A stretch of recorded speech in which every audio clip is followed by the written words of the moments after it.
Dimension analysis का क्या मतलब होता है?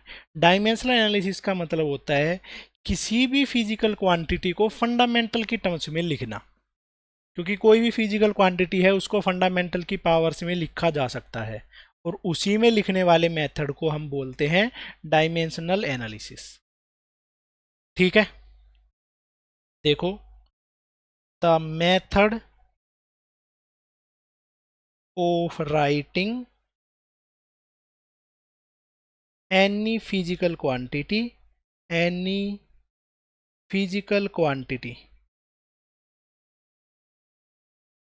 in exponents of fundamental quantity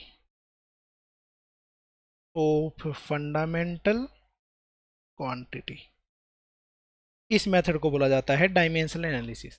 किसी भी फिजिकल क्वांटिटी को फंडामेंटल क्वांटिटी की टर्म्स में लिखना। बस, फंडामेंटल क्वांटिटी अपने पास में 7 थी, उन 7 की टर्म्स में ही लिखना है। ठीक है, उसके अकॉर्डिंगली देखो बेटा, कुछ शॉर्ट फॉर्म में फॉर्मूले डिफाइन किए गए हैं। मास को लिखा जाएगा कैपिटल एम से,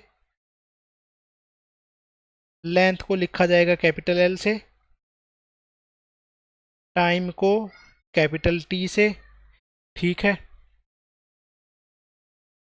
करंट को मैं लिख के चलूँगा ए से, ए फॉर एम्पियर वहाँ वाला यूज कर लिया है, और टेम्परेचर के लिए यूज करूँगा केल्विन। ठीक है, मोस्ट ऑफ इनका ही यूज होगा। जो लुमिनस इंटेंसिटी है उससे बेस्ड ज़्यादा कोई फॉर्मूले नहीं है, साथ साथ में क्वांटिटी ऑफ मैटर उसका भी ज़्यादा कुछ यूज नहीं होगा, इनकी टर्म्स में ही लिखा जाएगा। मोस्ट इंपॉर्टेंट जो थे वो मैंने यहाँ पे बता दिए हैं। देखो किस तरीके से लिखा जा सकता है, कुछ एग्जाम्पल से स्टार्ट करते हैं। जैसे कि पहला मैं लिखता हूँ वेलोसिटी। ठीक है, तो बेटा वेलोसिटी का फॉर्मूला अपने पास में क्या होता है? वेलोसिटी का फॉर्मूला है डिस्प्लेसमेंट अपॉन टाइम। डिस्प्लेसमेंट है वो एक्चुअल में लेंथ है, और टाइम है वो एक्चुअल में टी है। ये अपने पास में आ गया है फंडामेंटल की टर्म्स में, तो इसकी जो डायमेंशन बन गई है वो बन गई है एल टी -1। नेक्स्ट लिख रहा हूं जैसे एरिया। एरिया का फॉर्मूला हो जाता है लेंथ इंटू ब्रेड्थ। कोई भी एरिया का फॉर्मूला ले लेंगे, दोनों की दोनों एक्चुअल में लेंथ की ही डायमेंशन है, तो इसका डायमेंशन आ जाती है एल स्क्वेयर। और इस तरीके से जो बड़े वाले ब्रैकेट हैं उनके अंदर में बंद कर दिया जाता है। खत्म बात। ये हो जाता है डायमेंशनल एनालिसिस, डायमेंशन में लिखने का तरीका। नेक्स्ट है जैसे कि एक्सेलरेशन। एक्सेलरेशन का फॉर्मूला हो जाता है वेलोसिटी अपॉन टाइम। वेलोसिटी की जो फंडामेंटल की टर्म्स में लिखा गया था वो था ये L T -1 upon capital T. Time को कैपिटल टी लिख दिया, तो L1 t -2 ये डायमेंशन बन गई है एक्सेलरेशन की। चलो नेक्स्ट देखो फोर्स। फोर्स वाला थोड़ा ज़्यादा याद रखना है, इंपॉर्टेंट है बेटा। फोर्स देखो, फोर्स को लिखा जाएगा मास इंटू एक्सेलरेशन। मास एक फंडामेंटल क्वांटिटी है जिसको m से लिखा जाएगा, एक्सेलरेशन की थी L1 t -2। तो एक्सेल जो फोर्स है, फोर्स की जो डायमेंशन होती हैं वो बन जाती है m1 L1 t -2। तो नेक्स्ट डायमेंशन निकाल के लिख रहा हूं मैं एनर्जी का। तो कोई एनर्जी का फॉर्मूला यूज करना पड़ेगा। एनर्जी में मैं यूज कर रहा हूँ काइनेटिक एनर्जी वाला फॉर्मूला, हाफ mv²। हाफ तो देखो एक नंबर है, कोई डायमेंशन नहीं होगी। मास है, मास की डायमेंशन m। वेलोसिटी की निकाली ही थी एल टी -1 और इसका स्क्वायर, तो इसकी डायमेंशन बन जाती है m1 L2 t -2। इस तरीके से एनर्जी की डायमेंशन लिखी जा सकती है। ओके, और देखो कुछ और लिख के बताता हूं। एनर्जी के बाद में आ जाता है वर्क। वर्क की डायमेंशन हो जाती है, वर्क का फॉर्मूला है फोर्स इंटू डिस्प्लेसमेंट। फोर्स की डायमेंशन बताई है m1 L1 t -2, डिस्प्लेसमेंट है लेंथ ही, तो इसकी डायमेंशन हो जाती है m1 L2 t -2। ऐसे फॉर्मूला पता हो जाए तो हम किसी भी चीज़ की डायमेंशन निकाल सकते हैं। चलो और देखो, और बताता हूँ। नेक्स्ट हमें अगर चार्ज की डायमेंशन लिखनी है तो चार्ज का फॉर्मूला हो जाता है करंट इनटू टाइम, क्योंकि करंट का फॉर्मूला होता है चार्ज अपॉन टाइम, तो इसका फॉर्मूला हो गया करंट इनटू टाइम। और करंट की डायमेंशन मैंने लिख दी है ए से, टाइम की डायमेंशन लिख दी है टी से, तो इसकी डायमेंशन आ जाती है A1 T1। ओके, और देखो नेक्स्ट डायमेंशन लिख देते हैं कि लीनियर मोमेंटम की। लीनियर मोमेंटम, लीनियर मोमेंटम को लिखा जाता है बेटा मास इनटू वेलोसिटी। मास की डायमेंशन m है, वेलोसिटी की L1T-1 है, तो इसकी कंप्लीट हो जाती है M1L1T-1। इस तरीके से किसी भी चीज़ की डायमेंशन लिखी जा सकती है। ठीक है, नाइन्थ लिख देता हूँ प्रेशर, और भाई 10th निकाल लेते हैं पावर। दोनों की डायमेंशन आप सबको भी लिखनी आनी चाहिए। तो देखो सबसे पहले लिखता हूँ प्रेशर की डायमेंशन। प्रेशर का फॉर्मूला हो जाता है force upon area. M1L1T-2 upon area की होती है L2, तो आंसर बन जाता है M1L-1T-2। बस ये सिंपल सी इसकी डायमेंशन है।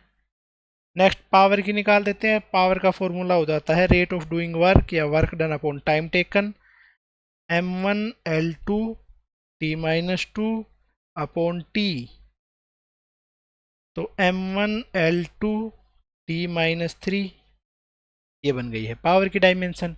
इस तरीके से किसी भी चीज़ की डायमेंशन निकाली जा सकती है। बहुत सारी चीज़ें हैं जिनका यूज करके डायमेंशंस को निकाला जाएगा, उनमें से एक तरीका जो है ये होगा फॉर्मूला लिख लिख के। क्लियर है बेटा? डायमेंशन एनालिसिस में ये सिंपल सा लॉजिक है, इसके अलावा और कोई भी लॉजिक नहीं है। चलो तो इस पे बेस्ड कुछ पॉइंट आते हैं बेटा जिनको हमें याद रखना ज़रूरी है। सबसे पहला है पॉइंट की dimension of mass in power.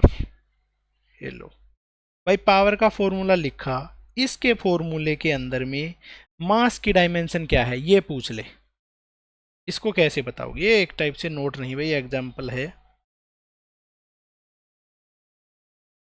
ठीक है, ये पूछ लिया जाए, इसका मतलब क्या है बेटा? पावर के फॉर्मूला जो है उसमें मास की कितनी पावर है, बस मास की कितनी एक्सपोनेंट है, तो मास की डायमेंशन है 1। ठीक है, ऐसा कुछ पूछा जाए तो वो भी हम निकाल सकते हैं। अगर ये पूछा जाए dimension of length in power, power के फॉर्मूले में लेंथ की क्या डायमेंशन है, तो लेंथ की डायमेंशन है 2। इससे ऊपर जो 10th वाला एग्जांपल था उसके अकॉर्डिंगली ये पूछ रहा हूँ।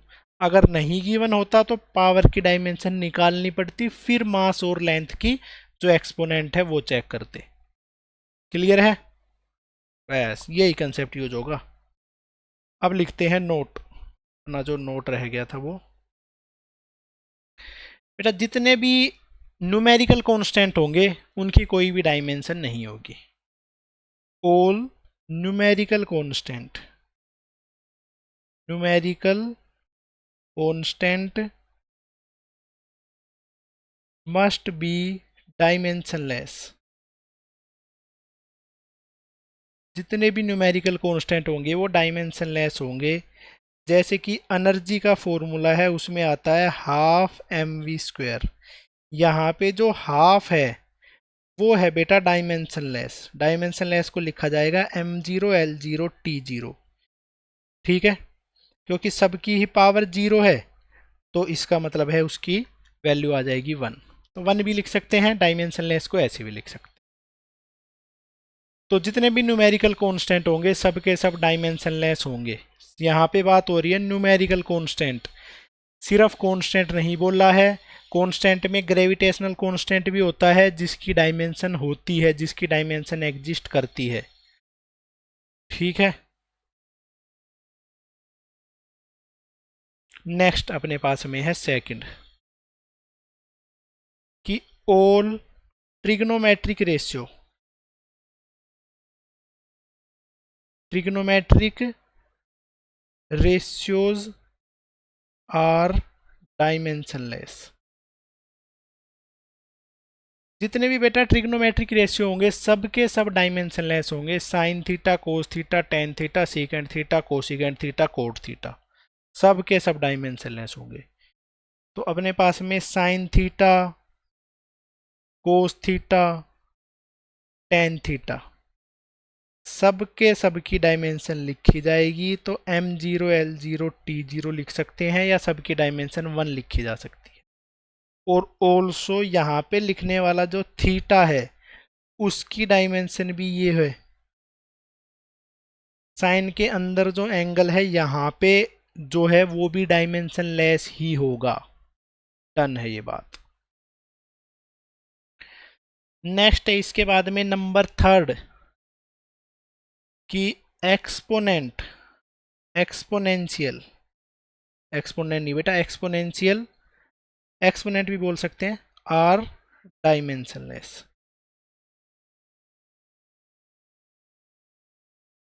जैसे कि अपने पास में गिवन है y is equal to e की पावर x, तो यहां पे जो e की पावर x है ये डायमेंशनलेस होगा बेटा। और जो e की पावर में सिर्फ जो e की पावर में है वो भी डायमेंशनलेस होगा। ठीक है। e की पावर वाला है ये भी डायमेंशनलेस है, और e की पावर x जो कंप्लीट है ये भी डायमेंशनलेस है। ठीक है। जैसे y इज इक्वल टू 10 की पावर 2m, तो यहां पे जो कंप्लीट ये है 10 की पावर 2m है, एंड जो 2m है बोथ आर डायमेंशनलेस। दोनों के दोनों डायमेंशनलेस हैं यहाँ पे।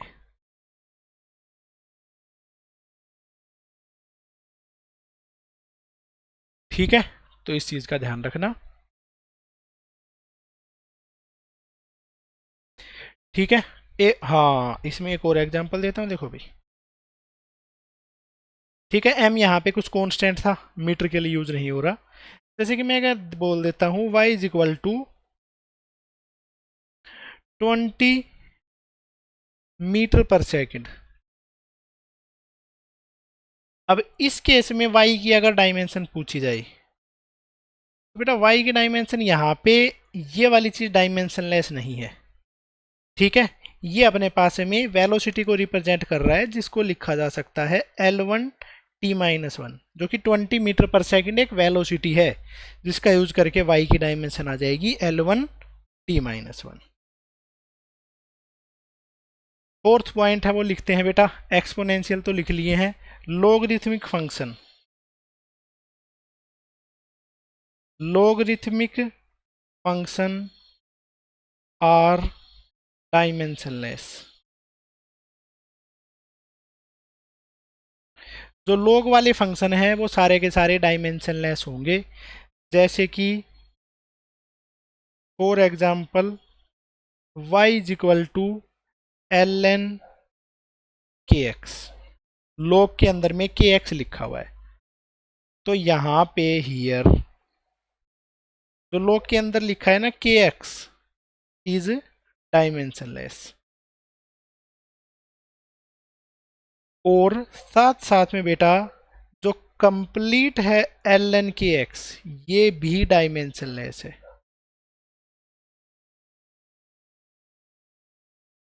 ठीक है। तो इस तरीके से अपने पास में इसका कंसेप्ट होता है। डन है ये बात बिल्कुल ही, इसमें कोई दिक्कत वाली बात नहीं है, कोई समस्या वाली बात नहीं है। ठीक है। तो ये कुछ नोट करके पॉइंट लिखे हैं, 4 पॉइंट है, बिल्कुल सिंपल से साधारण से पॉइंट हैं, जिनके बारे में हमें पता होना चाहिए। ऐसा कुछ नहीं है कि कुछ भी मुश्किल हो इसमें।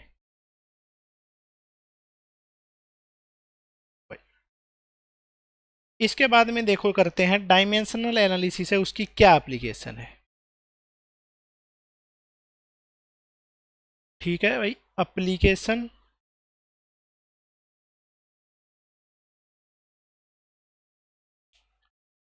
Of dimensional analysis. क्या इनकी एप्लीकेशन है, उसका यूज करके हम क्या कर सकते हैं, इन सब के बारे में पढ़ेंगे। बहुत ही ज़्यादा सिंपल सा टॉपिक है, कुछ भी मुश्किल नहीं है, थोड़ा सा दिमाग लगेगा, आंसर आएंगे चकाचक। बेटा सबसे पहली जो एप्लीकेशन है वो है principle of homogeneity. Principle of homogeneity, ठीक है। प्रिंसिपल ऑफ होमोजेनिटी क्या बताता है कि कोई भी दो फिजिकल क्वांटिटी जिनको हम ऐड कर रहे हैं वो सेम डायमेंशन के होने चाहिए। इसका मतलब ये है कि बेटा लेंथ में लेंथ को ही ऐड किया जा सकता है, लेंथ में हम टाइम को ऐड नहीं कर सकते हैं। तो हम टाइम के अंदर में टाइम को ही ऐड कर सकते हैं, ऐसा नहीं है कि 2 मीटर के अंदर में 2 सेकंड को ऐड कर दिया। ये हो जाता है प्रिंसिपल ऑफ होमोजेनिटी। ठीक है, फॉर्मूला लिखते मतलब इसका जो थ्योरी है उसको लिखते हैं, फॉर्मूला तो क्या ही है इसमें, थ्योरी है जो इसको उसको लिखते हैं। तो लिखो any two physical quantity, two physical quantity added subtracted और पुट इक्वल। जिन दो फिजिकल क्वांटिटीज को ऐड किया गया है, जिनको सब्ट्रैक्ट किया गया है या जिनको इक्वल पुट किया गया है, सारी की सारी मस्ट हैव सेम डायमेंशन। जिनको सब्ट्रैक्ट कर रहे हैं, ऐड कर रहे हैं या इक्वल पुट कर रहे हैं, सबका डायमेंशन सेम होना चाहिए, अदरवाइज ये कोई भी ऑपरेशन पॉसिबल नहीं है। ओके, चलो देखते हैं बेटा। एग्जाम्पल है v is equal to u plus a t. एक फॉर्मूला है स्टैंडर्ड वेलोसिटी का, v is equal to u plus a t. इसमें बेटा v की डायमेंशन, u की डायमेंशन और ए टी, इन दोनों को तो इक्वल पुट किया गया है, इन दोनों को हमने ऐड किया है। इसका मतलब इन तीनों क्वांटिटीज की डायमेंशन सेम होंगी। यहाँ पे here v, u and A T must have same dimension. यही है अपने पास में प्रिंसिपल ऑफ होमोजेनिटी, तीनों की डायमेंशन सेम होनी चाहिए। नेक्स्ट है अपने पास में s is equal to u t plus half a t square. इस वाले केस में बेटा s की डायमेंशन, यू टी की डायमेंशन और हाफ ए टी स्क्वेयर की डायमेंशन, तीनों की डायमेंशन सेम होनी चाहिए। तो यहाँ पे क्या बन जाता है, here s U T and half a t square must have same dimension. बेटा जो 80 है ना, ये समझना है, इसलिए हाईलाइट करके लिख देता हूँ। ओके, ये अपने पास में है रूल, इसको बोलते हैं प्रिंसिपल ऑफ होमोजेनिटी। चलो इससे बेस्ट जो मेन एग्जांपल है वो पूछता हूँ। क्वेश्चन है विच ऑपरेशन आर मीनिंगलेस। इनमें से कौन से ऐसे ऑपरेशन हैं जो मीनिंगलेस हैं। If a b and c has different dimension. अगर हमें गिवन है ए बी और सी है जो इन तीनों की डायमेंशन अलग अलग है, तो इनमें से कौन सा जो ऑपरेशन है वो बिल्कुल ही मीनिंगलेस होगा, जिसका कोई भी सेंस नहीं बनेगा, वो हमसे पूछा गया है। चलो बेटा ऑप्शन देता हूं मैं। ए अपॉन बी, ए प्लस बी, ए अपॉन बी प्लस सी, ए माइनस बी, ए अपॉन बी प्लस सी अपॉन डी, ए प्लस 1/c। इनमें से सिर्फ वो बताने हैं जो मीनिंगलेस हैं, जो पॉसिबल ही नहीं है अगर ए बी सी की डायमेंशन अलग अलग हुई तब। ठीक है, तो वो चीज़ आपको मेंशन करनी है। ठीक है, 1 सेकंड का सवाल है, जल्दी से टिक करो और आंसर चेक करो। ठीक है बेटा, देखो मैं बताता हूँ। देखो मीनिंगलेस होने का मतलब क्या है कि बेटा ए को बी को और सी को ना तो ऐड कर सकते हैं, ना सबट्रैक्ट कर सकते हैं, ना ही इक्वल पुट कर सकते हैं। डिवाइड में रखा जा सकता है। ठीक है, ये अपने पास में पॉसिबल है। ए प्लस बी ये मीनिंगलेस है। इसके अंदर में देखो बेटा क्या हुआ है, ए प्लस बी ये चीज़ पॉसिबल नहीं है। ठीक है, इससे अगले में बी प्लस सी ये चीज़ पॉसिबल नहीं है, ए माइनस बी ये चीज़ पॉसिबल नहीं है। तो ये जो तीनों हैं ये अपने पास में मीनिंगलेस हैं। ए अपॉन बी डिवाइड किया जा सकता है, ए को मैं बी से डिवाइड करूं और सी को डी से डिवाइड करूं तब शायद इनके डायमेंशंस मैच कर जाएं, तो ये पॉसिबल है। ए को 1/c के बराबर ही उसकी डायमेंशन हो, सेम नहीं होगी। ठीक है, तो ये भी अपने लिए पॉसिबल है। ये जो तीन है ये तीनों फॉर्मूले मीनिंगलेस हैं, क्योंकि ए में बी को ऐड नहीं कर सकते, बी में सी को ऐड नहीं कर सकते, ए में से बी को सबट्रैक्ट नहीं कर सकते। बाकी मल्टीप्लिकेशन एडिशन ये सब तो किया जा ही सकता है। डन है, यह है अपने पास में रूल।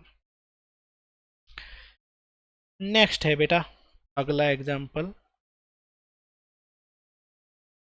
चलो प्रिंसिपल ऑफ होमोजेनिटी का ही यूज करके एक चीज़ ये और वेरीफाई करनी है कि अपने पास में एनर्जी है उसका फॉर्मूला गिवन है बेटा mgt। ठीक है, m है मास, एक्सेलेरेशन ड्यू टू ग्रेविटी और t है टाइम। इज इट पॉसिबल, क्या ये वाला फॉर्मूला पॉसिबल है या पॉसिबल नहीं है, ये अपने पास में हो जाता है क्वेश्चन।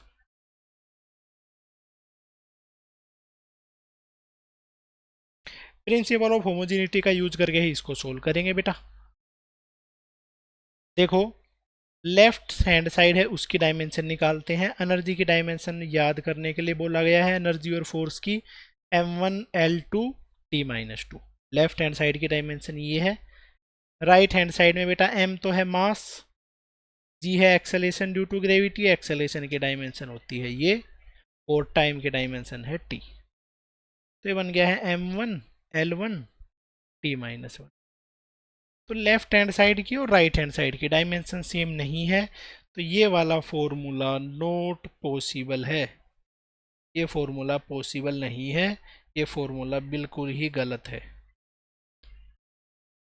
ठीक है, तो इस तरीके से हम इस फॉर्मूले को बता सकते हैं, ये चीज़ चेक करके प्रिंसिपल ऑफ होमोजेनिटी से कि कोई फॉर्मूला सही है। मतलब जो फॉर्मूला गलत है, गलत का तो बता सकते हैं, सही का शायद ना भी बता। ठीक है, चलो देखो बेटा इसके अकॉर्डिंगली करके कुछ पॉइंट निकल के आते हैं, वो लिखते हैं। We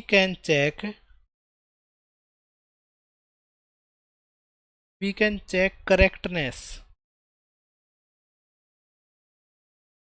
of a formula using dimensional analysis. किसी फॉर्मूले की करेक्टनेस को चेक कर सकते हैं डायमेंशनल एनालिसिस का यूज करके। ठीक है, तो बेटा इसमें हमें क्या पता चलता है, जो फॉर्मूला डायमेंशनली गलत है तो वो फॉर्मूला कभी सही होगा ही नहीं, ये चीज हम बता सकते हैं। A formula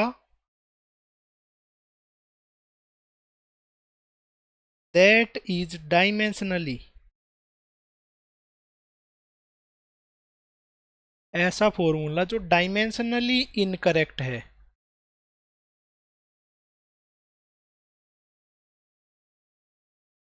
must be physically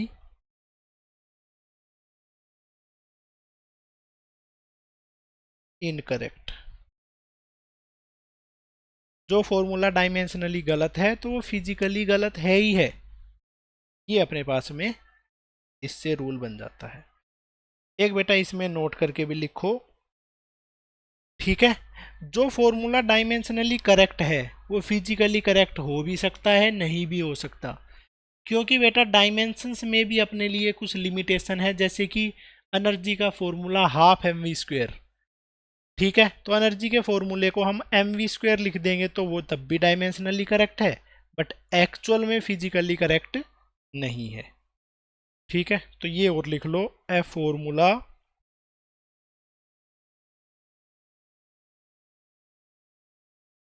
that is dimensionally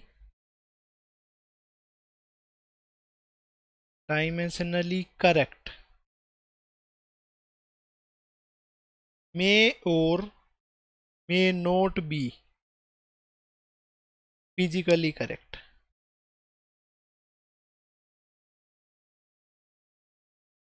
जो फॉर्मूला डायमेंशनली करेक्ट है वो फिजिकली करेक्ट हो भी सकता है, नहीं भी हो सकता है, ये है अपने पास में। तो एक पेज में हमने लिख दिया complete principle of homogeneity examples के साथ में। डन हो गया है प्रिंसिपल ऑफ होमोजिनिटी के बारे में। इसके बाद में बेटा जो नेक्स्ट डायमेंशन एनालिसिस की एप्लीकेशन आ जाती है वो है कन्वर्जन ऑफ यूनिट, एक सिस्टम से दूसरे सिस्टम ऑफ यूनिट में कन्वर्ट करना, ठीक है। इंपॉर्टेंट एप्लीकेशन है, बहुत ही ज़्यादा काम की एप्लीकेशन है। लिखते हैं second application, conversion of units, units का कन्वर्जन,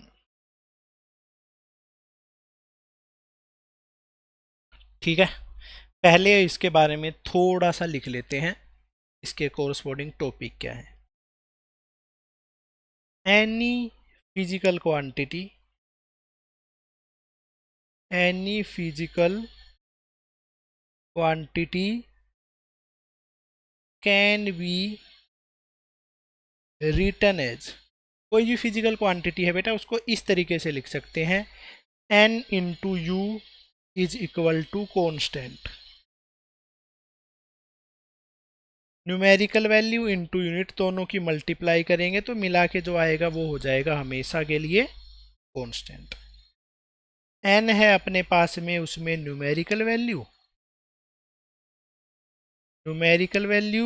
और जो u है वो है अपने पास में यूनिट। न्यूमेरिकल वैल्यू और यूनिट को मिला के हमेशा कांस्टेंट बनेगा, ठीक है। इसको ऐसे लिखा जा सकता है n1u1 is equal to n2u2, मिला के क्या बनेगा हमेशा कांस्टेंट।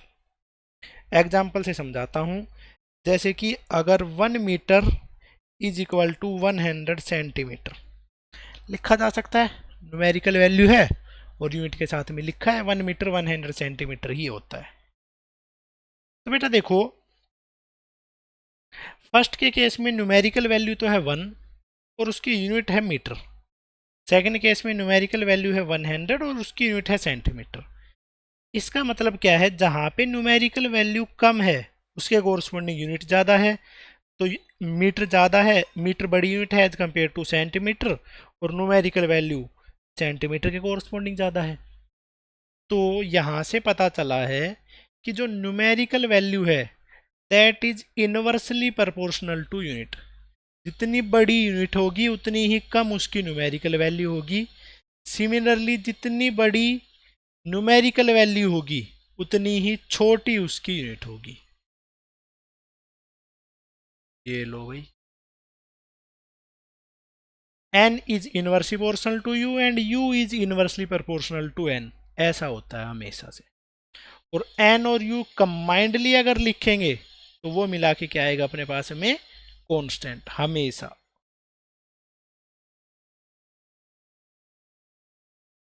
ये कुछ चीजें मैंने लिख दी हैं, ये अपने पास में ऐसे इनका कन्वर्जन अभी लिखेंगे, अभी इसके बारे में ही लिखा है।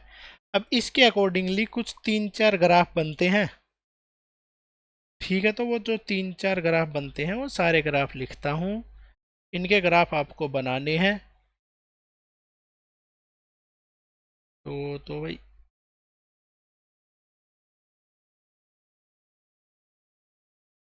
ठीक है, जो 5 ग्राफ बना रहे हैं 5 ग्राफ के अकॉर्डिंगली लिखो। एन है इधर, इधर है यू, 5 नहीं यार 6 बना लेते हैं ताकि पूरा ही भर जाए।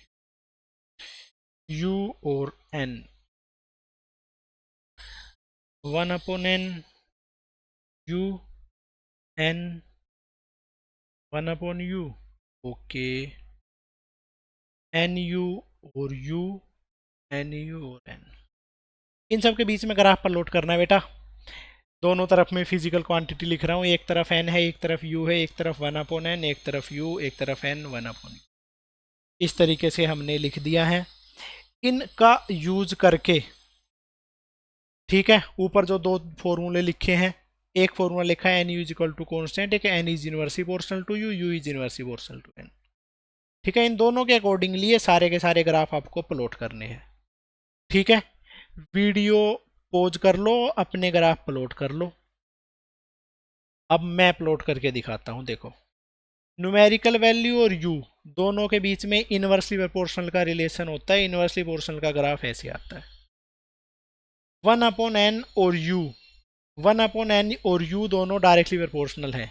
1/n कंबाइन 1/n, सिर्फ n की बात नहीं कर रहा हूं, पूरा 1/n और u दोनों के बीच में डायरेक्टली प्रोपोर्शनल का रिलेशन है। डायरेक्टली प्रोपोर्शनल का रिलेशन है तो ग्राफ ऐसा आता है, ठीक है। n और 1/u, n और 1/u में भी डायरेक्टली प्रोपोर्शनल का रिलेशन है। नेक्स्ट है u और n, u और n तो दोनों इनवर्सली प्रोपोर्शनल हो, इसका ग्राफ ऐसा आएगा। एन यू बेटा हमेशा से कांस्टेंट रहा है, चाहे किसी के अगेंस्ट में भी प्लॉट करो, इसका ग्राफ ऐसा आएगा। तो ये मैंने सारे के सारे ग्राफ प्लॉट कर दिए हैं न्यूमेरिकल वैल्यू और यूनिट के बीच में। तो कोई भी एग्जाम में ग्राफ आए इस पे बेस्ड, एक भी गलती नहीं होनी चाहिए, बिल्कुल ही श्योर याद रखने हैं सारे के सारे। चलो तो अब बेटा डायमेंशन एनालिसिस का यूज क्या है, किसी भी क्वांटिटी को प्लॉट कर, किसी भी एक यूनिट को दूसरे यूनिट में कन्वर्ट करने के लिए। तो उसके लिए डायमेंशन एनालिसिस ने एक फॉर्मूला दिया है, उस फॉर्मूले के बारे में लिखते हैं। तो we can use dimensional analysis,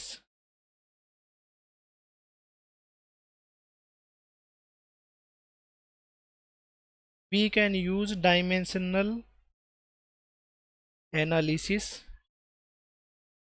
to convert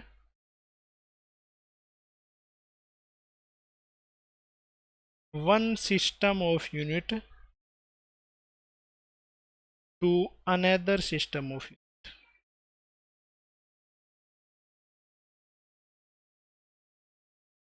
और उसके कोरस्पॉन्डिंग एक फॉर्मूला दिया जाता है, वो फॉर्मूले से सारे क्वेश्चन सोल्व हो जाया करेंगे अपने।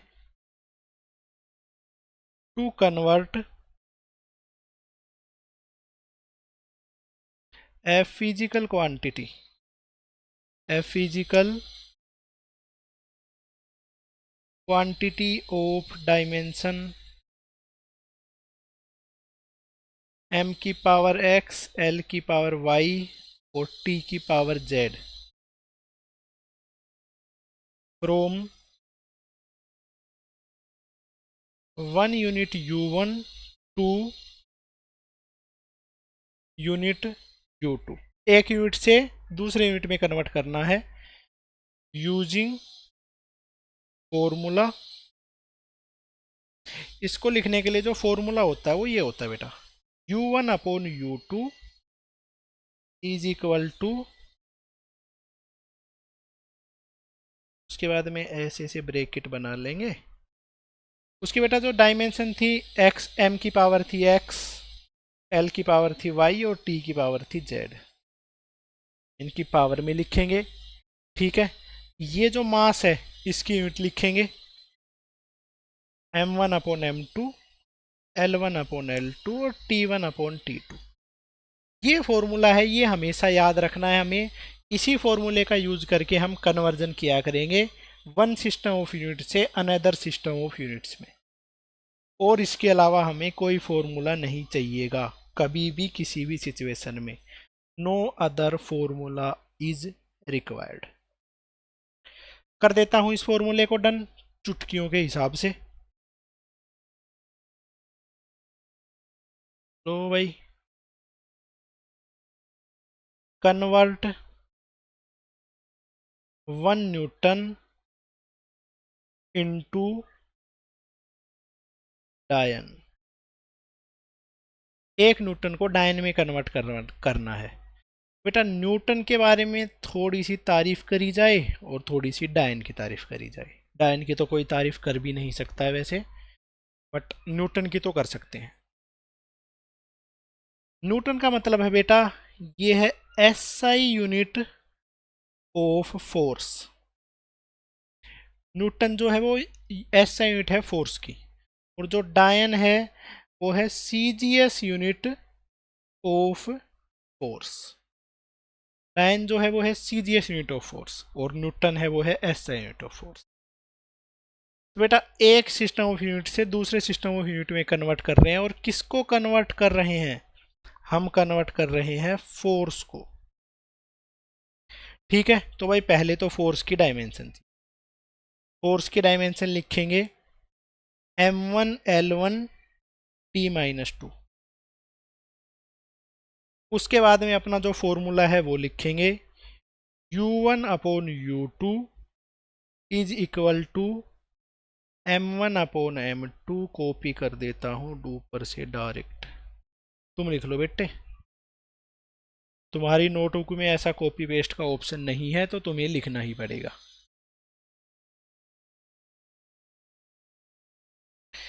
एक तो है न्यूटन, एक है बेटा डायन। U1 ये है अपने पास में न्यूटन, नीचे की यूनिट है वो है डायन। तो बेसिकली 1 न्यूटन है, ये है 1 डायन।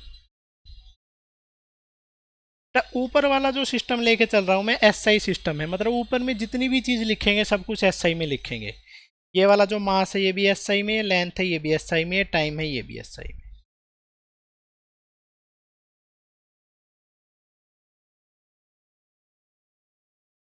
फोर्स की डायमेंशन है m1 L1 T-2। तो यहाँ पे 1 1 और टाइम वाले की डायमेंशन है -2। ऊपर में जो सिस्टम लिया है उसकी यूनिट है वो ऊपर लिखेंगे, नीचे वाले सिस्टम की यूनिट नीचे लिखेंगे। तो डायन को ऊपर भी लिख सकते थे, न्यूटन को नीचे भी लिख सकते थे, बट अकॉर्डिंगली लिखना होता उस केस में। तो न्यूटन में बेटा मास की जो एसआई यूनिट है वो है केजी। ऊपर वाला एसआई सिस्टम है, लेंथ की है मीटर, टाइम की है सेकंड। नीचे में ग्राम्स, सेंटीमीटर, सेकंड। ये हो गया बस सीजीएस में। तो यहाँ पे अपने पास में जो सेकंड से सेकंड तो कैंसिल आउट हो गया, सबसे लास्ट वाली टर्म तो हट गई है। ऊपर है किलोग्राम, नीचे है ग्राम। ग्राम किलोग्राम को लिखा जा सकता है 10⁻³ ग्राम, नीचे बन गया है ग्राम। मीटर को लिख रहा हूं 10⁻² सेंटीमीटर अपॉन सेंटीमीटर। यहाँ तो सेकंड से सेकंड कट गया, थोड़ा सा अलग पेन से काट देता हूँ। सेकंड से सेकंड कट गया, इधर बेटा सेंटीमीटर से सेंटीमीटर कट जाएगा, इधर ग्राम से ग्राम कट जाएगा। तो ये बन जाएगा 10⁻³ इंटू 10⁻²। ये बन गया है 10⁻5। लेफ्ट वाली साइड थी 1 न्यूटन अपॉन 1 डायन, जो कि बन गया है 10⁻5।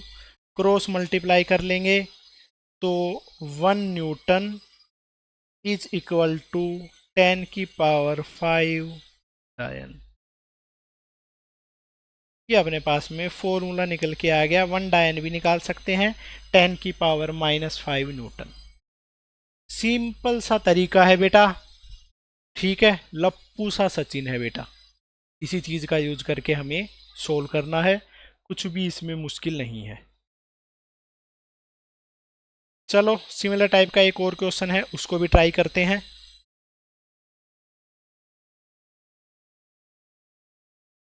Convert 1 joule into ergs. ठीक है बेटा, 1 जूल है, इसके बारे में बताऊं तो ये है एसआई यूनिट ऑफ एनर्जी, और 1 अर्ग्स है, ये अपने पास में है सीजीएस यूनिट ऑफ एनर्जी। बस ये इतना सा कंसेप्ट है, इस चीज का यूज करके ही हमें कन्वर्जन करना है। लो तो भाई करते हैं आंसर। ठीक है, सबसे पहले तो एनर्जी की डायमेंशन चाहिए होंगी, m1l2 t-2, ये हो चुकी है एनर्जी की डायमेंशन। ओके, अब लिखता हूं मैं 1 जूल, ना अब की बार दूसरे तरीके से लिख के बताता हूं। ऊपर आर्ग्स लिखते हैं, 1 आर्ग्स 1 आर्ग अपॉन 1 जूल, ऐसे भी लिखा जा सकता था, ऐसा नहीं है कि ऐसे नहीं लिख सकते हैं। ठीक है, चलो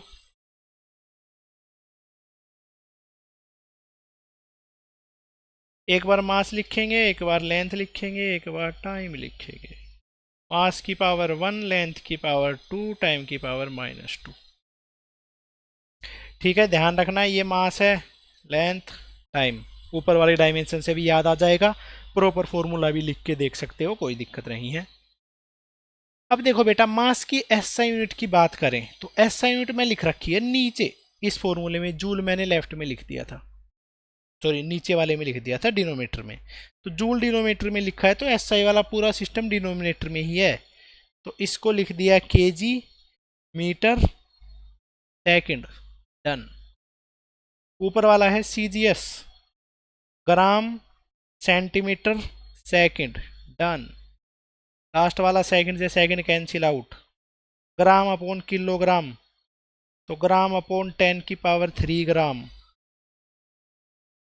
सेंटीमीटर अपॉन 10⁻² सेंटीमीटर, खत्म। ग्राम से ग्राम कैंसिल आउट, 1/10⁻³ सेंटीमीटर से सेंटीमीटर कैंसिल आउट, 1/10⁻² होल की पावर 2, ये बन जाता है 1/10⁻³ इंटू 10⁻⁴, ये बन जाएगा 1/10⁻⁷ आर्ग अपॉन जूल। ये आ गया है, क्रॉस मल्टीप्लाई कर देंगे तो 10⁻⁷ args is equal to 1 joule. तो ऐसे ऊपर नीचे किसी को भी लिखने से कोई भी फर्क नहीं आएगा आंसर में, इस चीज का ध्यान रखना। चाहे तुम जूल को ऊपर लिख लो, चाहे अर्ग्स को ऊपर लिख लो, कोई फर्क नहीं पड़ेगा, अपने लिए सारे तरीके सेम हैं, हमारे लिए किसी में भी कोई भी डिफरेंस नहीं है। क्लियर है ये कंसेप्ट सबको? हाँ क्लियर है सर। ओके, चलो और क्वेश्चन कर लेते हैं इसके बेस्ट। ऐसा तो है नहीं कि क्वेश्चन ही खत्म हो गया है, क्वेश्चन तो खूब है।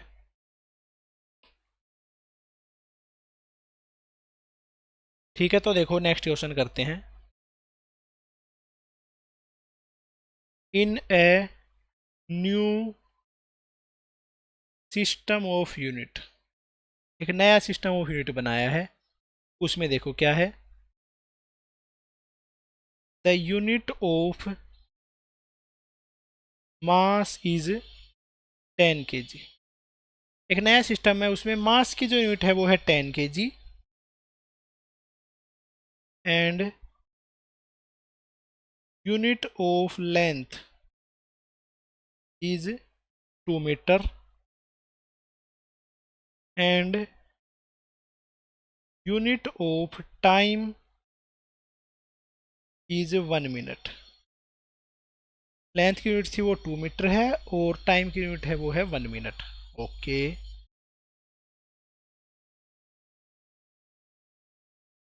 Find out 1 unit of energy into new system in terms of joule.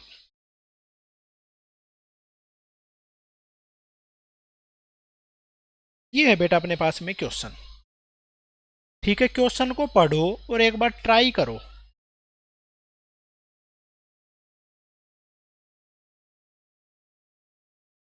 करो बेटे, ट्राई करो क्वेश्चन को।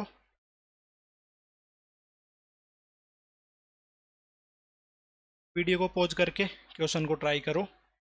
मैं बताता हूं इसका आंसर।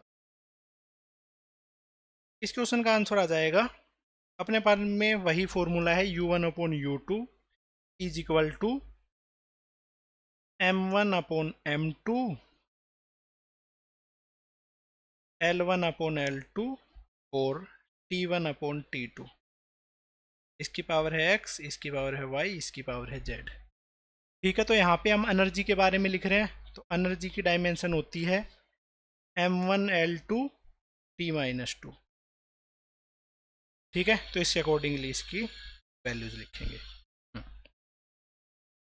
तो यहीं पे मैं एक्स वाई जेड की तो इधर पे लिख देता हूँ 1 2 और ये है -2। ये एनर्जी की डायमेंशन। तो देखो, पहला जो सिस्टम है उसको मैं एसआई सिस्टम लेके चल रहा हूँ, उसमें जो यूनिट है वो है जूल। और दूसरा जो सिस्टम है वो दूसरा सिस्टम है, उसको बोल देता हूँ 1 यूनिट ऑफ एनर्जी। उसमें पता नहीं उसका क्या ही नाम है यूनिट का, तो ऐसे मैंने लिख दिया 1 यूनिट ऑफ एनर्जी। अच्छा, अब देखो मास।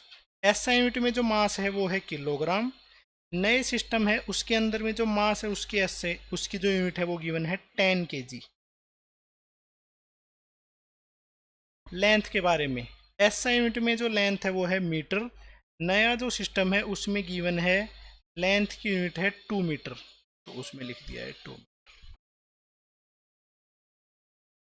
टाइम की अगर बात करूं, एसआई सिस्टम में टाइम की यूनिट है सेकंड, बट नया सिस्टम में टाइम की यूनिट है 1 मिनट। 1 मिनट को लिख देता हूं मैं सीधा ही 60 सेकंड, ताकि लिखना थोड़ा इजी हो। राइट साइड में देखो, सबसे पहले तो अपना केजी से केजी कैंसिल आउट हो गया, तो ये बच गया 1/10।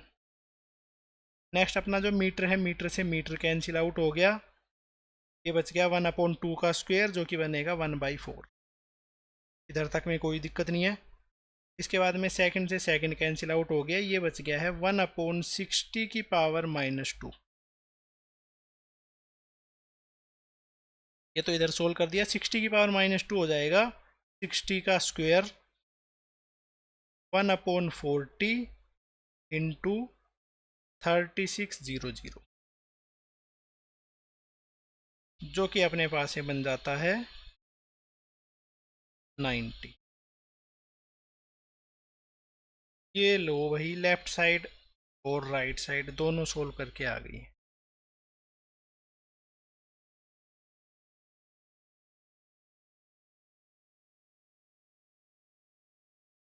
ये लेफ्ट साइड जो है और राइट साइड ये हमने लिख दिया है। हमें इसके अंदर में क्या निकालना था कि 1 unit of energy into new system. नए सिस्टम में जो 1 यूनिट ऑफ एनर्जी है उसको जूल्स में लिखना है। तो ये जो है 1 यूनिट ऑफ एनर्जी उसको राइट में ले जाएंगे, जूल को लेफ्ट में। तो 1/90 joule is equal to 1 unit of energy. नए सिस्टम में जो एनर्जी की एक यूनिट थी उसका मतलब है 1/90 जूल। ये अपने पास में आंसर हो। इस तरीके से कोई भी क्वेश्चन हो उसको सोल्व किया जा सकता है, मुश्किल नहीं है, बहुत ज़्यादा आसान है। ठीक है, अगर ट्राई ही नहीं करोगे तो कभी नहीं हो पाएगा, एक ना एक बार तो ट्राई करना ही पड़ेगा। ओके, चलो एक दो क्वेश्चन और पूछता हूँ। इन क्वेश्चंस को भी ट्राई करना, एटलीस्ट मैं बता रहा हूँ उसके बाद तो हो ही जाने चाहिए। If unit of mass is doubled, mass की जो यूनिट उसको डबल कर दिया है, and unit of time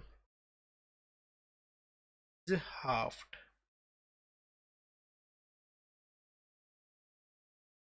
how the unit of length changed, किस तरीके से यूनिट ऑफ चेंज लेंथ है वो चेंज होगी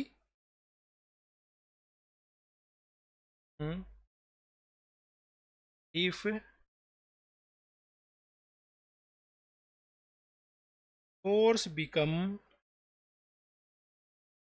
10 टाइम्स ऑन डूइंग दिस, ऐसा करने पे जो फोर्स है वो 10 गुना हो जाए, तो लेंथ की यूनिट कैसे चेंज हो रही है ये पूछा जा रहा है। तो भाई लिखना है बेटा, एक ही फॉर्मूला है, उसके अलावा कुछ नहीं है। फोर्स के अकॉर्डिंगली ये फॉर्मूला डिफाइन करना पड़ेगा, क्योंकि फोर्स के टर्म्स में हमें आंसर लिखना, मतलब कि मेन जो डिपेंडेंसी है वो फोर्स की ही है। देखो फोर्स के लिए लिख लेते हैं U1/U2,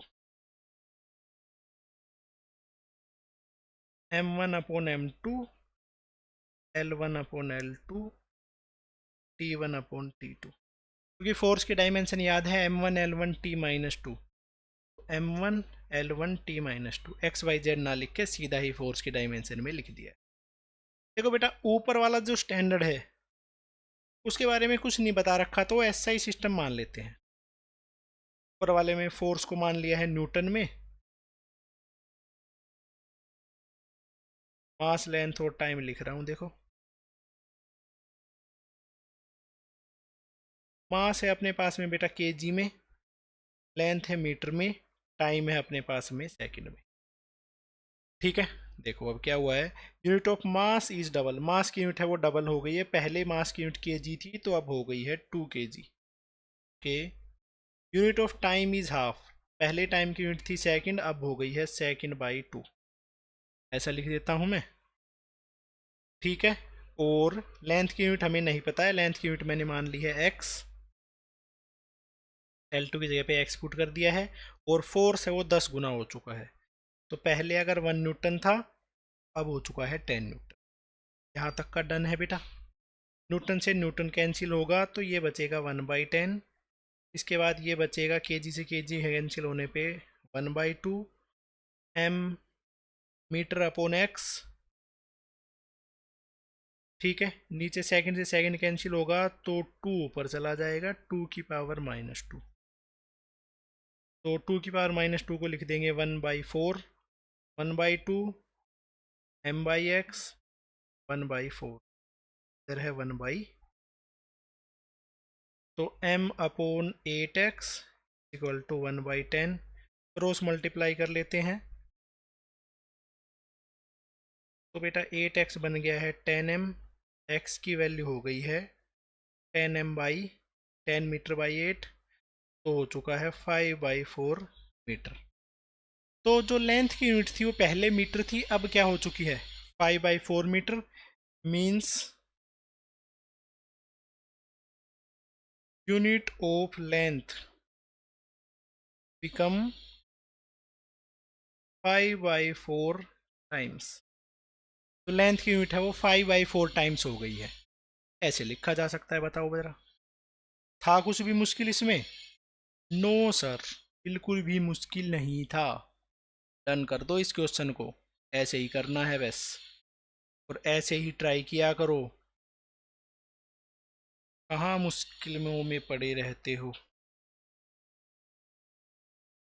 चलो नेक्स्ट क्वेश्चन है वो लिखो, if unit of length is a metre and unit of time is e second, convert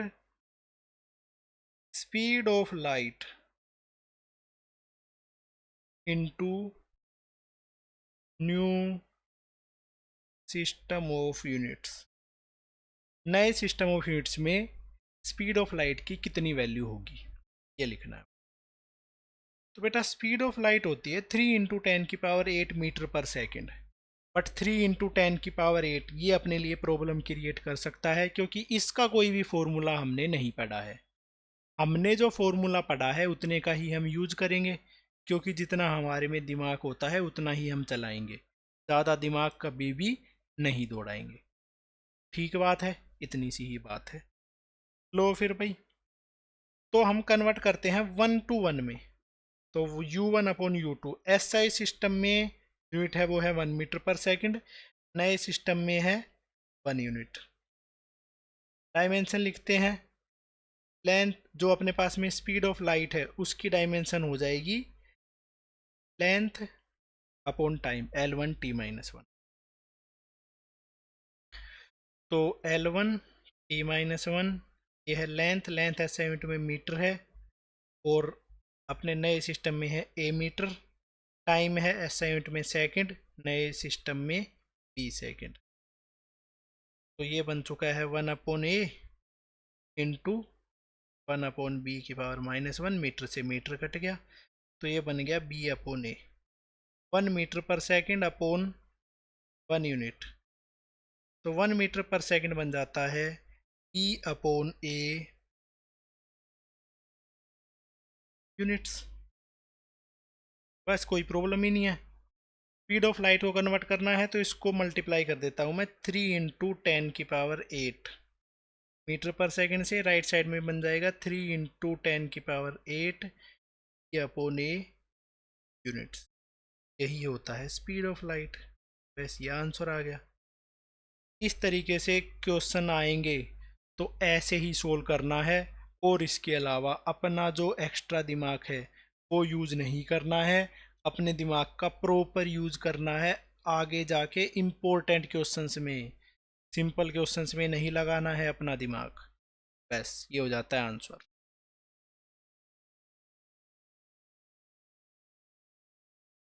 हाँ तो बेटे जो अपने नेक्स्ट एप्लीकेशन है डायमेंशन एनालिसिस की, जो थर्ड एप्लीकेशन है वो लिखने वाला,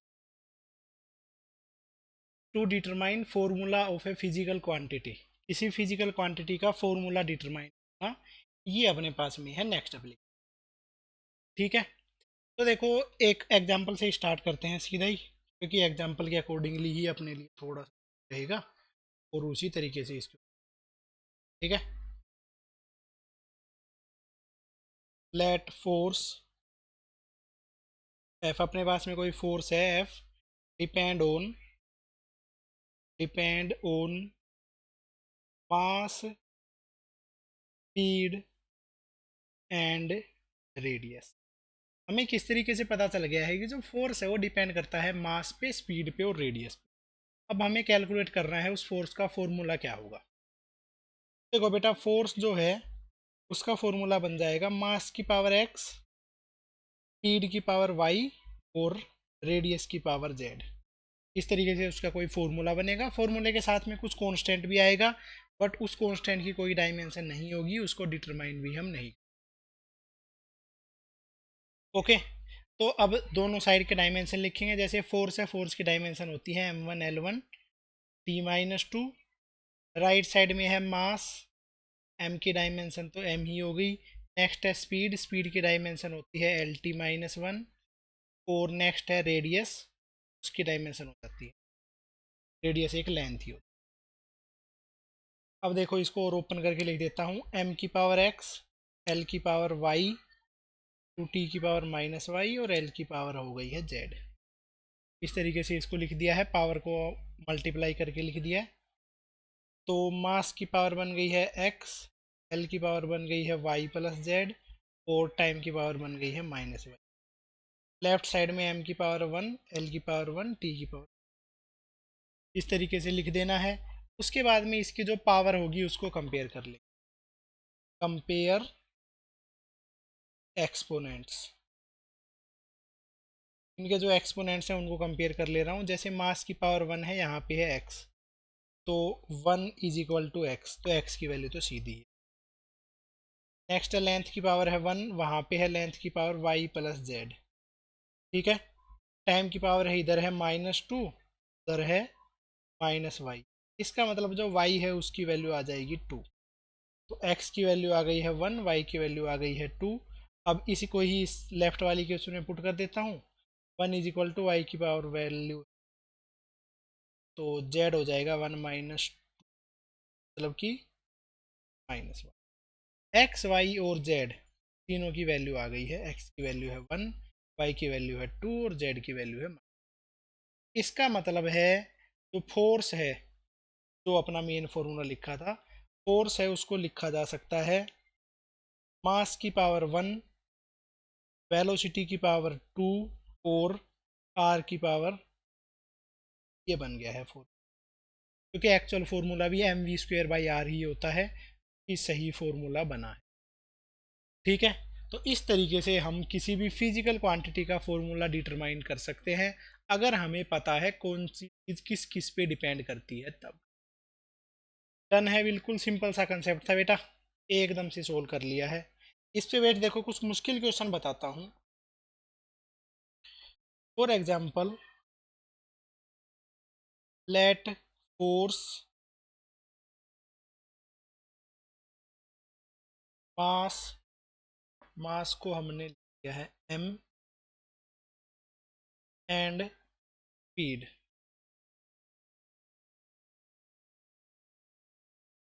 are the fundamental quantities, fundamental quantities. ये तीन मैंने फंडामेंटल क्वांटिटीज मान ली हैं। Then find out dimension of length. तो उस केस में जो लेंथ है उसकी डायमेंशन निकालनी है। भाई देखो, क्वेश्चन बहुत ज़्यादा अच्छा बनाया गया है। फोर्स, मास और वेलोसिटी है, इनको मान लिया है फंडामेंटल क्वांटिटी, और हमें लेंथ की डायमेंशन निकालनी है। ठीक है, देखो बिल्कुल साधारण सा क्वेश्चन है, बनाया बेशक से कितना ही मुश्किल करने की कोशिश करी गई है, बट मुश्किल हो नहीं पाया है। हमारे पास में जो लेंथ है ना, लेंथ की डायमेंशन निकालनी है। इसका मतलब है लेंथ को बेटा फोर्स, मास और वेलोसिटी की टर्म्स में लिखना है। एक की पावर x, एक की पावर y, एक की पावर z, इस तरीके से कर देना है। यही मेंस में आया हुआ क्वेश्चन है, ऐसा ही एक। ठीक है, अब दोनों साइड की डायमेंशन लिख लेंगे। लेंथ की डायमेंशन होती है m0 l1 t0, कि मास और टाइम की कोई भी पावर नहीं होती, इतना सा है। फोर्स को लिखता हूँ m1 l1 t-2, इसकी पावर x, m की तो डायमेंशन m ही होती है। वेलोसिटी की लिख दी मैंने lt-1 पावर z। तो देखो m की पावर क्या बन गई है, यहाँ से 1 × x, यहाँ से +y, m की पावर बन जाती है x + y। लेंथ, यहाँ से लेंथ की पावर है 1 × x, यहाँ से है 1 × z, तो x + z। और टाइम की पावर है, इधर से है -2 × x, जिसको लिख दिया है -2x, यहाँ पे -1 × z, जिसको लिख दिया है -z। मास, लेंथ और टाइम तीनों की डायमेंशन लिख दी है। लेफ्ट साइड में ये ऐसे आ गया। इसके बाद में नेक्स्ट स्टेप होता है कंपेयर एक्सपोनेंट्स। तो इसके एक्सपोनेंट कंपेयर करते हैं। कंपेयर एक्सपोनेंट, इधर है अपने पास में 0 = x + y। नेक्स्ट आ गया है x + z, उसकी वैल्यू है 1। नेक्स्ट आ गया है -2x - z = ये अपने पास में आ जाता है। ठीक है, बिल्कुल सिंपल सा इसका concept.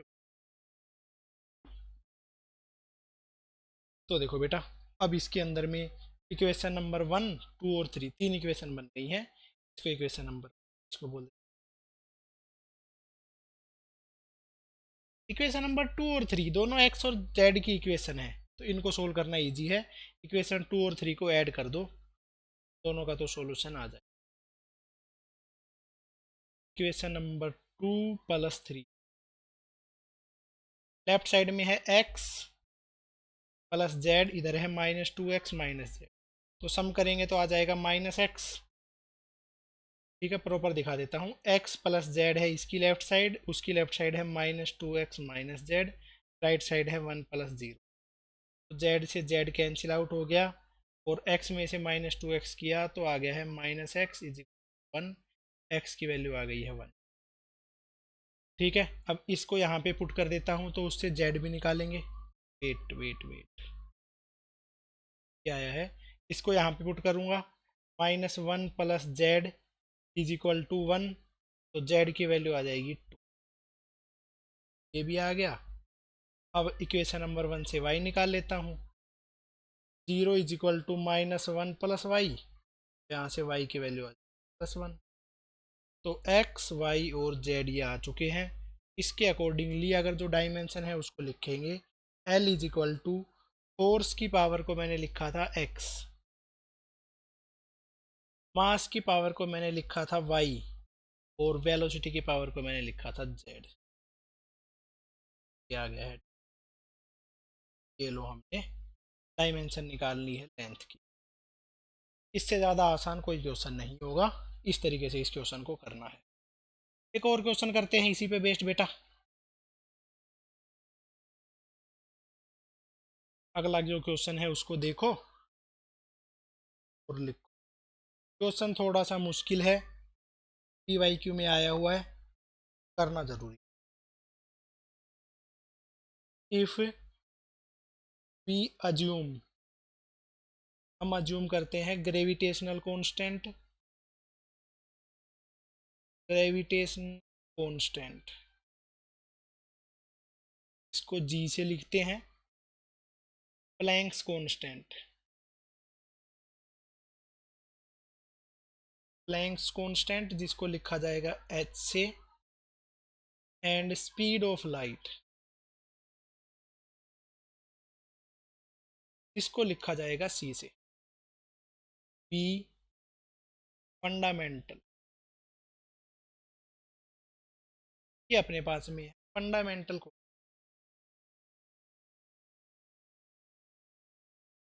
Then what will be dimension of length, इस केस में जो लेंथ है उसकी डायमेंशन क्या होगी, ये हमें कैलकुलेट करना है, ये अपने पास में क्वेश्चन है। ठीक है, हाँ एक चीज़ का ध्यान रखना बेटा, कहीं पे अगर कैलकुलेशन में एरर होती है तो उसको खुद से ही करेक्ट कर लेना, इतना कुछ ज़्यादा मुश्किल चीज़ नहीं है। ठीक है, गलती हो सकती है मेरे से भी, आपसे भी, कैलकुलेशन वाली गलती कुछ ज़्यादा इतनी बड़ी गलती नहीं जाती है, एक दो क्वेश्चन में गलती हो जाती है। ठीक है, बट कोशिश करूँगा कि गलती ना ही हो, बट शायद हो भी सकती है, इसका चीज़ कोई स्पेसिफिक तरीका नहीं है रिमूव हो ही। ओके, देखो कैसे लिखा जाएगा। सबसे पहले हम लेंथ को लिखेंगे इन तीनों की टर्म्स में। ठीक है, बट उस चीज़ के लिए हमें ग्रेविटेशनल कांस्टेंट की डायमेंशन चाहिए, प्लैंक्स कांस्टेंट की डायमेंशन चाहिए, स्पीड ऑफ लाइट की डायमेंशन। ठीक है, तो पहले मैं निकालता हूँ डायमेंशन। ठीक है, जिसको नहीं पता है वो यहाँ से निकाल ले, सीख।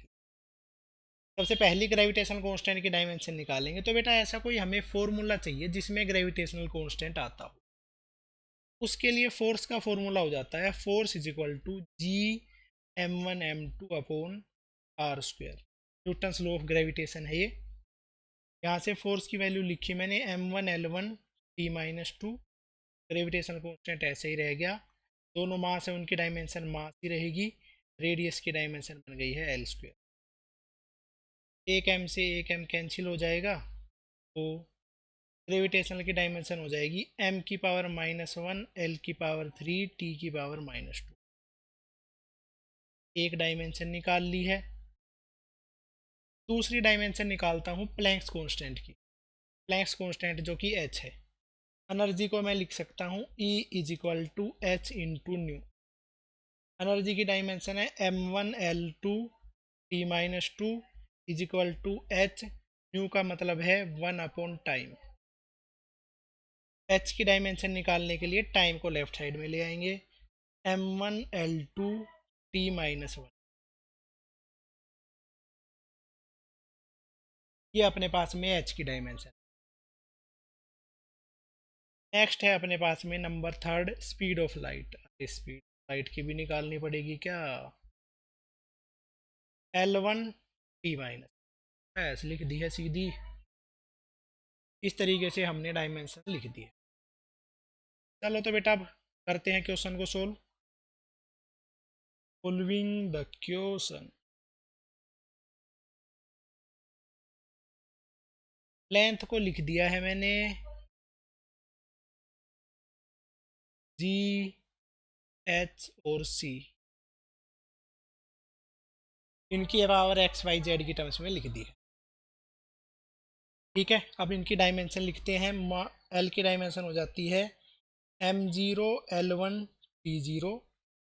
ग्रेविटेशन कांस्टेंट की डायमेंशन है बेटा m-1 l3 t-2 इसकी पावर x। h है m1 l2 t-1 l1 t-1। मास की पावर करते हैं, देखो यहाँ से -1 इंटू एक्स, यहाँ से 1 इंटू वाई, यहाँ से तो है ही नहीं, तो -x वाई। एल है 3x plus 2y plus Z. T की है -2x -y -z।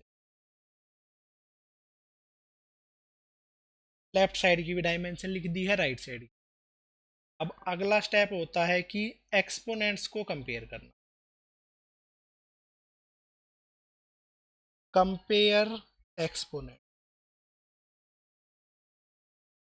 इसके जो एक्सपोनेंट हैं उनको कंपेयर करते हैं। तो देखो m की पावर इस तरफ है 0, इस तरफ है -x प्लस वाई। एक तो ये बन गया है। नेक्स्ट है यहाँ पे है लेंथ की पावर 1, ये बन गया है 3x plus 2y plus Z. इसके बाद में नेक्स्ट देखो t की पावर 0 है, राइट साइड से आ जाएगा 0 is equal to -2x -y -z। तीन इक्वेशन बन गई है अपने पास में। अब इन इक्वेशंस को हमें सोल्व करना है। ठीक है बेटा, तीन इक्वेशन लिखी है हमने। इसके अलावा इनको कैसे सोल्व करेंगे ये अपना आगे का। देखो ये है इक्वेशन नंबर 1, ये है इक्वेशन नंबर, ये है इक्वेशन।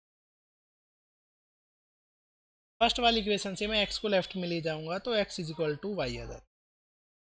अब x is equal to y को इन दोनों इक्वेशंस में मैं पुट करता हूँ, तो ये बन जाएगा 1 इज इक्वल टू, एक्स और वाई दोनों सेम ही है तो ये बन जाएगा 5x plus z. 0 is equal to, x और वाई दोनों सेम है तो -2x और -x, तो ये बन चुका है -3x -z इक्वल टू 0। ठीक है, अब ये वाली इक्वेशन है और ये वाली इक्वेशन है, इन दोनों को ऐड करके दोनों को ऐड करता हूँ तो लेफ्ट साइड देखो बन जाती है 1 प्लस 0। इसका मतलब है राइट साइड में है 5x प्लस जेड, इधर है -3x माइनस जेड। जेड वाली तो 0 ही हो गई है, 5x -3x कर देंगे तो x की वैल्यू आ गई है। तो इधर से x की वैल्यू निकाल ली है, यहाँ पे पुट करूँगा तो y की वैल्यू आ गई है। अब इस इक्वेशन को सोल्व करके मैं z की वैल्यू भी निकालता हूँ। 0 is equal to -3 into 1/2 minus z, तो z की वैल्यू बन जाती है -3। तो x y और z तीनों की वैल्यू आ जाती है 1/2 1/2 और -3/2। तो बेटा लेंथ की जो डायमेंशन है वो अपने पास में आ जाती है g की पावर 1/2, h की पावर 1/2, c की पावर -3। ऐसा क्वेश्चन जब PYQ में आया था तब जो करेक्ट ऑप्शन था वो इस तरीके से दिख रहा, under root of GH/C³ same ही चीज़ है, कोई भी फर्क नहीं है।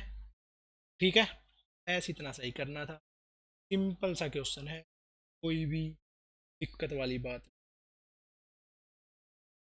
बस क्वेश्चन प्रैक्टिस करते रहो, अच्छी तरीके से मेहनत करते रहो, कुछ भी दिक्कत नहीं आएगी किसी भी टाइप के क्वेश्चन। चलो आगे करते हैं, डायमेंशन एनालिसिस की limitation. Limitation of dimensional dimension analysis. Dimensional analysis limitation, okay करते हैं। तो देखो बेटा, सबसे पहली जो लिमिटेशन है वो ये है, जो डायमेंशनल एनालिसिस है, ठीक है, डायमेंशन है तो अपने पास में किसी फिजिकल क्वांटिटी की यूनिक प्रॉपर्टी नहीं है, ये अपने पास में है first application. The dimension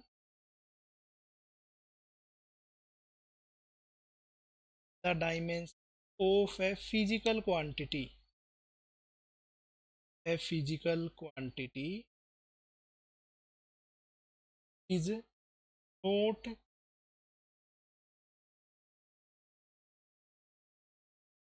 dimension को देख के ये नहीं बता सकती कि कौन सी फिजिकल क्वांटिटी है। ठीक है, इसका अपने पास में एग्जांपल है जो प्लैंक्स कांस्टेंट है और जो अपने पास में एंगुलर मोमेंटम है, दोनों के डायमेंशन, दोनों को हम डिस्टिंग्विश नहीं कर, थोड़ा सा मुश्किल हो गया है। अदरवाइज देखो, सिंपल क्वांटिटी बताऊं, जो टॉर्क है और जो वर्क डन है, दोनों के डायमेंशन सेम होते हैं। Both torque and work done, work done has same dimension, इनके जो डायमेंशन है वो सेम है, इनको डायमेंशनल एनालिसिस से डिस्टिंग्विश नहीं किया जा सकता। तो they can not be distinguish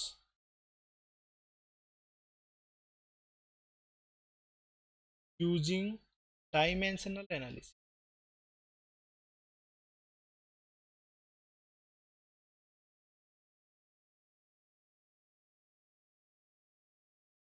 ये है इसकी फर्स्ट लिमिटेशन। सेकंड है बेटा, न्यूमेरिकल कांस्टेंट है, उसको कभी भी डिटरमाइन नहीं कर सकते हैं। जैसे काइनेटिक एनर्जी का फॉर्मूला है ½ mv², उसका फॉर्मूला जो mv² है वहां तक उसका फॉर्मूला डिटरमाइन किया जा सकता है, बट जो हाफ है वो कभी भी डिटरमाइन नहीं किया जा। तो जो न्यूमेरिकल कांस्टेंट है वो डिटरमाइन नहीं हो सकते। Numerical constant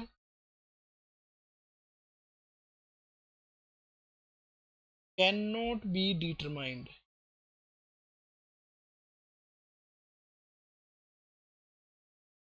using dimension analysis. Dimensional analysis से न्यूमेरिकल कांस्टेंट डिटरमाइन नहीं। ये है इसकी सेकंड लिमिट। इसके बाद में जो थर्ड लिमिटेशन है वो देखो, अपने पास में देखो बेटा,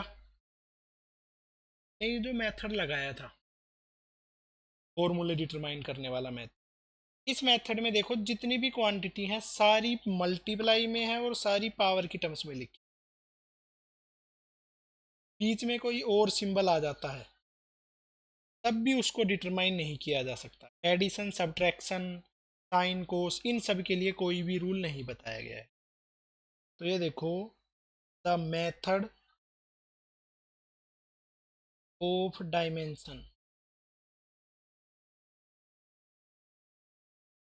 can not be used to find a formula a formula with addition, subtraction,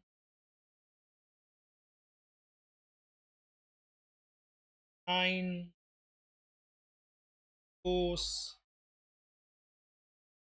function, log, exponential, etcetera. इस तरीके का कोई फंक्शन हो जिसमें साइन हो, कोस हो, सब्ट्रैक्शन हो, एडिशन हो, ऐसा कोई भी फॉर्मूला डिटरमाइन नहीं। ठीक है। इसको वेरीफाई कर सकते हैं लेफ्ट और राइट साइड के डायमेंशन मैच करके, अदरवाइज इससे ज़्यादा कुछ नहीं कर। जैसे कोई फॉर्मूला है y is equal to a sine omega t, ये फॉर्मूला है। s is equal to u t plus half a t square. एक है y is equal to e की पावर के एक्स माइनस ओमेगा टी, या y is equal to l n x. ऐसा कोई भी फॉर्मूला है वो डिटरमाइन नहीं किया जा सकता,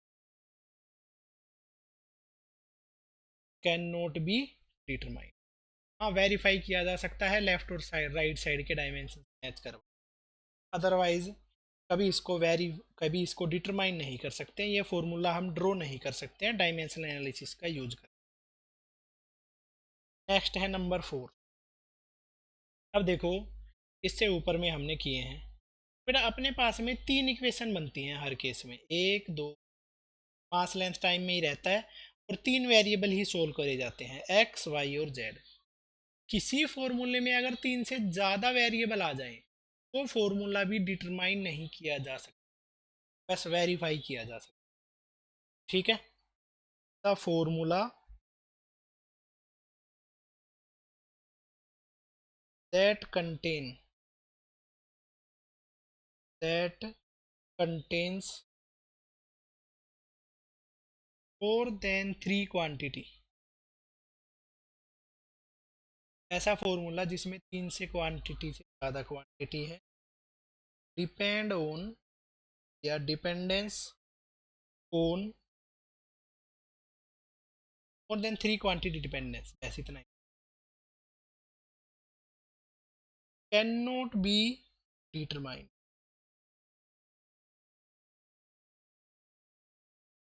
using only 3 equation of mass length and time. इसके अलावा बेटा अगर अपने पास में करंट की भी एक क्वांटिटी आ जाती है तो 4 डिटरमाइन कर सकते हैं, टेम्परेचर भी आ जाता है तो 5 डिटरमाइन। उससे ज़्यादा का कोई फॉर्मूला होगा तो वो नहीं कर पाए, वो आगे जाके प्रॉब्लम है। तो देखो फॉर एग्जांपल, एक फॉर्मूला हो जाता है time period of physical pendulum, जिसका फॉर्मूला आ जाएगा 2 pi under root of I upon m g d. ये एक फॉर्मूला है, ये फॉर्मूला डिटरमाइन नहीं किया जा सकता। ठीक है, can not be determined, but can be verified ना। इस फॉर्मूले को डिटरमाइन तो नहीं कर सकते हैं, बट इस फॉर्मूले को वेरीफाई कर सकते हैं मेरे बच्चे। नेक्स्ट अपने पास में देखो क्या लिमिटेशन है। अगर अपने पास में कोई ऐसा फॉर्मूला है जिसमें 2 या 2 से ज़्यादा क्वांटिटी एक दूसरे पे ही डिपेंड कर रही हो, ऐसे फॉर्मूले को भी डिटरमाइन नहीं कर सकते। ठीक है, तो इसको इफ टू और मोर क्वांटिटी या फिजिकल क्वांटिटी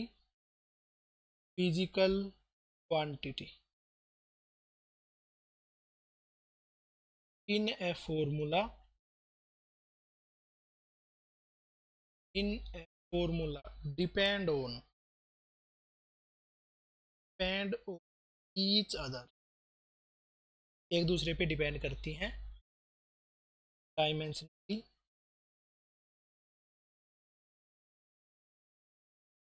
ठीक है, दैट फॉर्मूला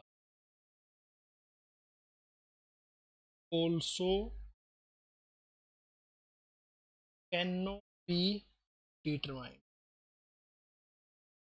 ऐसा फॉर्मूला भी हम डिटरमाइन नहीं करते हैं।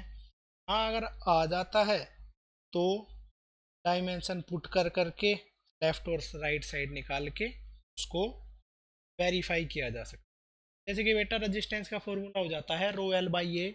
इस केस में जो लेंथ है और जो एरिया है डायमेंशनली डिपेंड कर रहे हैं। लेंथ की डायमेंशन एल है, एरिया की डायमेंशन एल स्क्वेयर, एक दूसरे पे डिपेंड ही कर रहे हैं।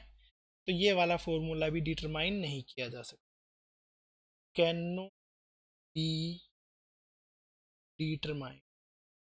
ये वाला फॉर्मूला भी डिटरमाइन नहीं किया जा सकता।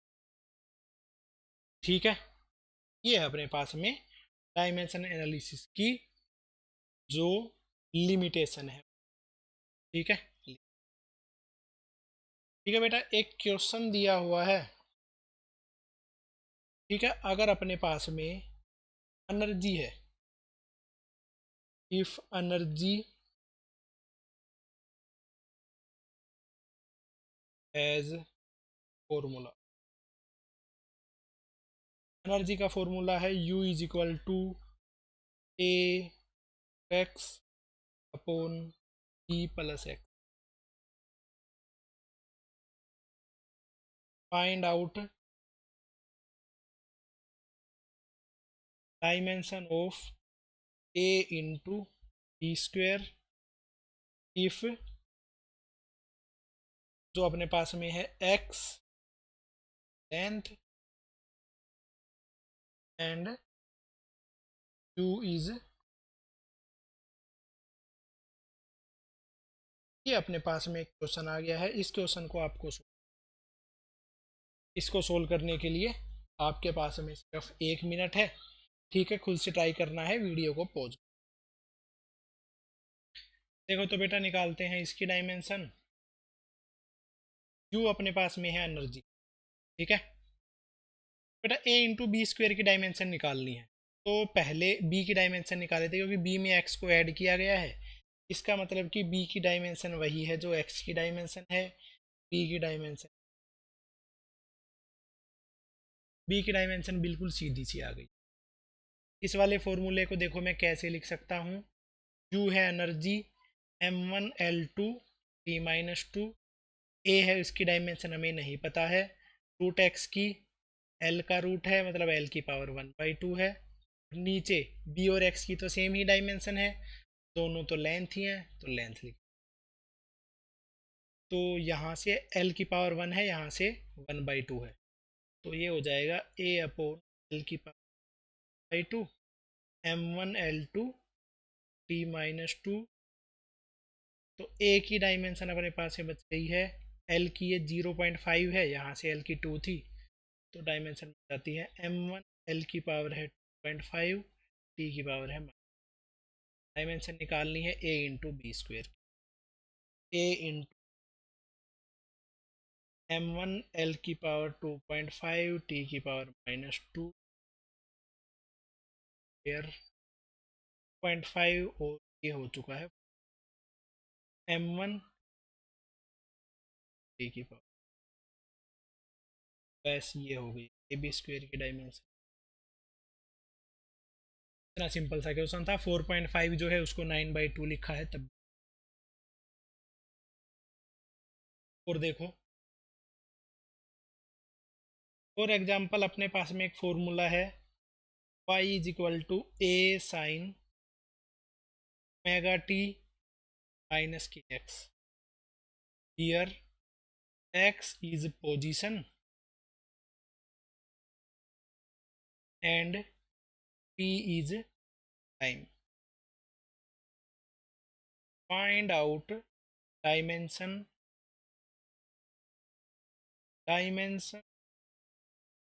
मेगा बाई के है, उसकी डायमेंशन हमें कैलकुलेट करनी है। ठीक है, जल्दी से वीडियो को पॉज करो और इस क्वेश्चन का आंसर। चलो तो बेटे शुरू कर देते हैं चुटकियों के हिसाब से। देखो बेटा, साइन के अंदर में जो भी टर्म रहेगी वो डायमेंशन लेस रहेगी। अब ओमेगा टी डायमेंशन लेस है तो के एक्स भी डायमेंशन लेस है, क्योंकि डायमेंशन लेस में से डायमेंशन लेस ही घटाया जा सकता है। तो ओमेगा टी डायमेंशनलेस है, डायमेंशनलेस का मतलब m0 l0 t0, जिसको मैं 1 से लिख रहा हूँ। ओमेगा की डायमेंशन हो जाएगी 1/t, जो कि बनती है टी इनवर्स। के एक्स बी डायमेंशनलेस है, जिसकी डायमेंशन 1, तो एक्स की डायमेंशन, के की डायमेंशन हो जाएगी 1/x। एक्स तो अपने पास में पोजीशन है, पोजीशन का मतलब है लेंथ, इसकी डायमेंशन हो जाएगी एल। निकालनी थी ओमेगा बाई के, टी की पावर -1 एल की पावर तो एल ऊपर चला जाएगा, एल टी के डायमेंशन हो जाएगी ओमेगा बाई के की। सिंपल सा कंसेप्ट है, अब पूछा। ठीक है बेटा, वैसे इस तरीके से करना था। ऐसे क्वेश्चंस को इजीली किया जा सकता है, कुछ भी इनके अंदर। चलो।